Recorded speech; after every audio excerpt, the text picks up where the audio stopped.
Okay, good afternoon. Welcome to our lesson on combining functions for products, where we're going to pick up with what we left off yesterday about adding and subtracting functions. We're going to apply this day to multiplying functions.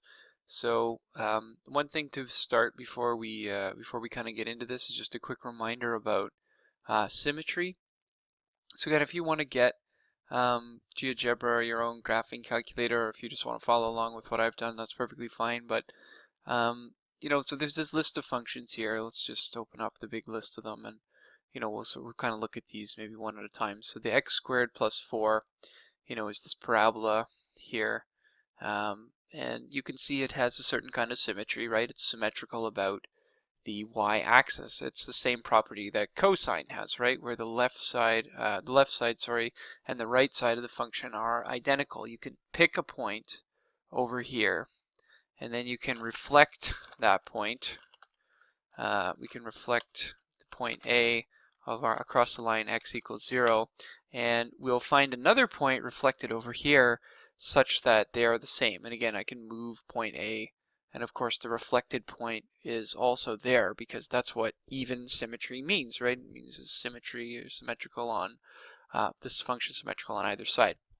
The other three functions we have here are odd symmetry, and they have a bit of a different type of symmetry where they pass through 0, 0, and then whatever you see in the top right will appear in the bottom left, and vice versa, right? So you get something that's reflected not once but 2 times. So this time, let's make another point here, and we'll stick a point on sine, for example, and then we'll reflect B across the line x equals 0, and then we'll reflect that across the line y equals 0. And you see that the point appears again on the function, and once again I can move point B, and point C moves with me because it has odd symmetry, right? The function, or the point being on here, and the other point being sort of reflected to the other side. Once again, even on the other side it still works, that wherever B and C are, they are reflected across both the x and y axis.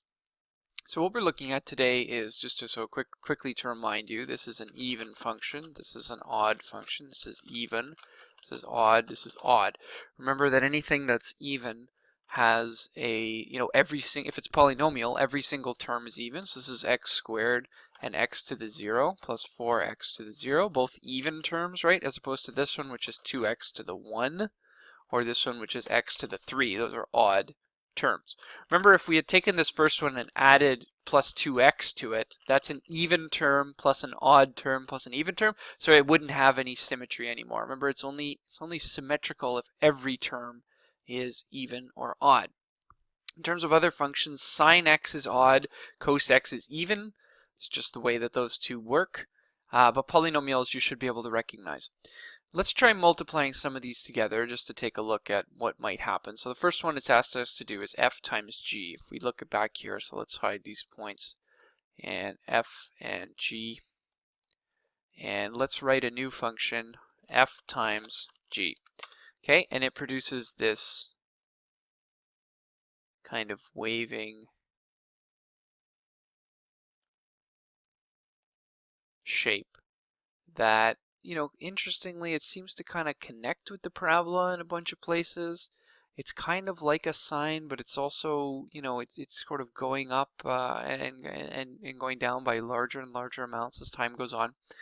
And but anyway, I mean, for the time being, what we should be able to see is that this is definitely an odd function, right? Because again, if I reflect D across the line x equals 0, and then reflect that across the line y equals 0, I find that, again, the points follow me perfectly, right? It has that odd rotational symmetry. So this one we had an even times an odd, and our result was something that's odd. It's important to notice that, of course, if you multiply an even number times an odd number, it does not give you an odd number. So just be careful that you don't make that mistake. F times P is the next one we're supposed to look at. So let's do F times P. And this time, you know, we can see this function is not odd because it doesn't pass through 0, 0. Remember, any odd function is going to pass through 0, 0. And this one's in fact even. And this was two even functions multiplied by each other. So two evens made an even. Because f is an even function and so is p. Let's try gk. So g is odd and k is also an odd. So g times k. Let's try that next. And actually, interestingly, this one again, it gives you something that's even, right?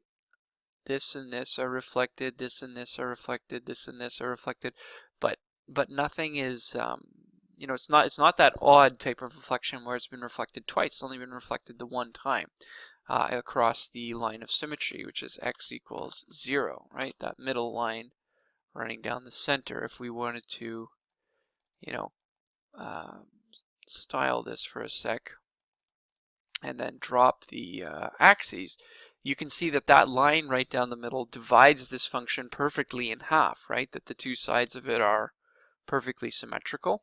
So we have something that is even. This is an odd times an odd is equal to an even. And the last one we have here is kw, which is another odd times an odd. And again, we predict that this is going to be even because kw is right here. And again, it has that even symmetry.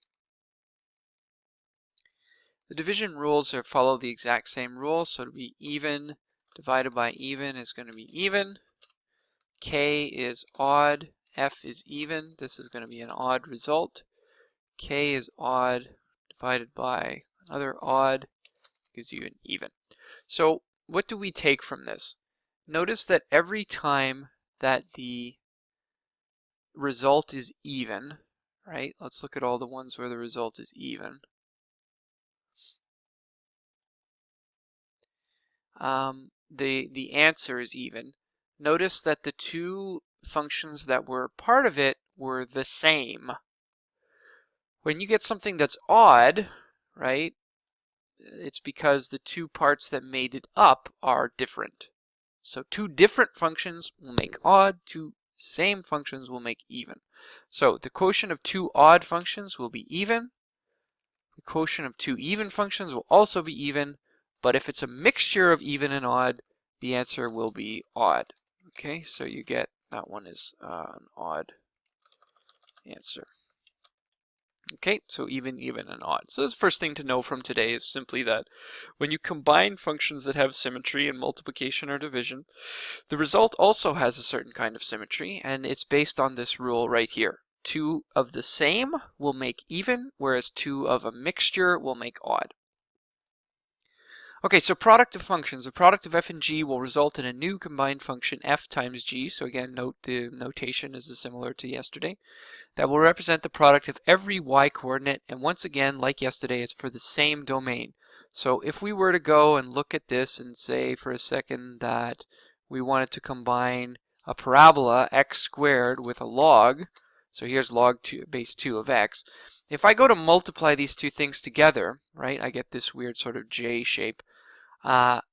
It doesn't exist over here, right? It only exists where the two functions both exist, right? That's the idea of the intersection. So that idea is still with us, that you can only talk about a combination of functions where they both exist. In this one, they're asking us to combine, to multiply a line, right, times a parabola. And you might think that it would be useful to do what we did yesterday, where we would pick a bunch of points, right? So we have a point, here at 2 and f of 2, and then 2 and g of 2, and 2 and g of 2, right? And then we take those two y values together and multiply them. Now, you can do that, but the problem is that the shape you're about to make is probably too complicated in order to get this done in any kind of reasonable time. It's far better here to simply take the two functions and multiply them together, right? And then you get this.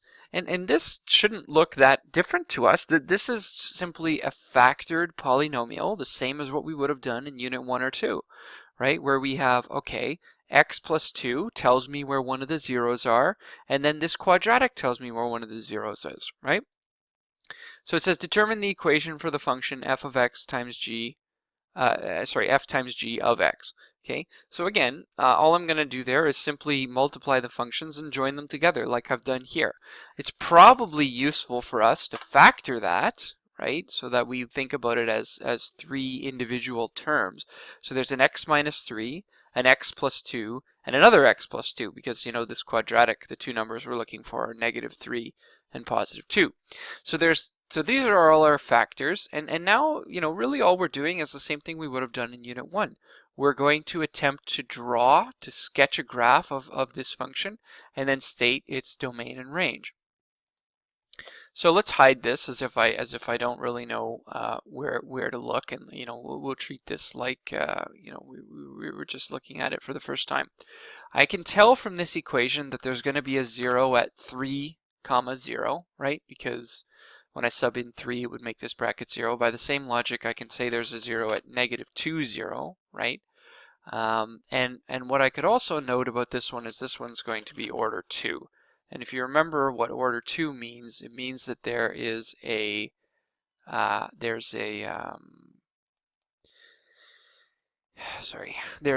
bounce, right? So what we're doing is we're expecting that whatever the function's going to do, it's going to either come up from the bottom and bounce and then go up through C, or it's going to come from the top, bounce off D, and then go down through C.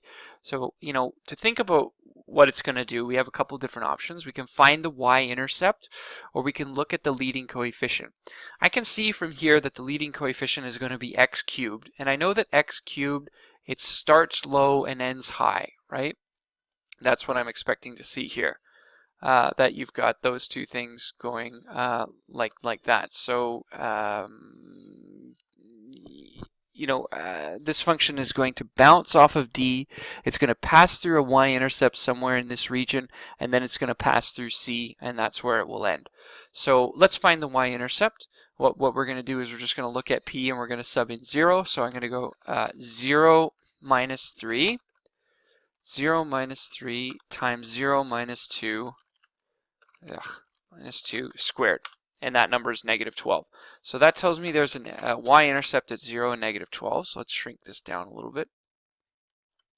And I can now pretty clearly draw you know, what this is going to do. It's going to do something like point up to here, and then it's going to come down through here, and then it's going to go up off through there, right? Something like that. And of course, when I actually let the computer draw it, you know, I obviously didn't get this perfect, and you know, I don't know exactly where this little minimum is. You know, I've said from the beginning of the course that we don't really have a way of getting that, but I've got the shape, I've got the essential shape correct, right?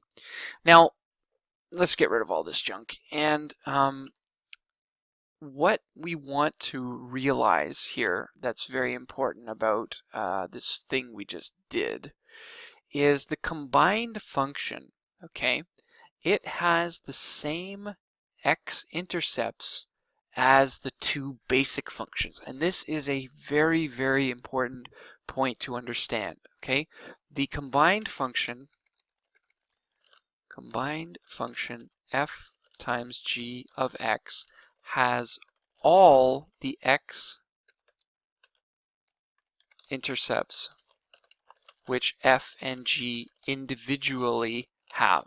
And I want you to understand that this is not the same thing as what we were talking about the other day with the intersection. Remember, the intersection is what they have in common, but this is not what they have in common. This is actually what either one of them has or what both of them have, right? They both have D, but only one of them has this intercept at C, and yet the new function has the intercept at C too.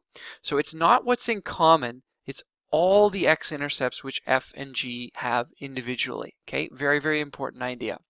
The domain for this one is x is any real number. The range is x or y is any real number. We can tell that because it's a polynomial and because it's an odd degree. I'm going to pause the video at this point, and then we'll go on and do the last couple of pages on the next video.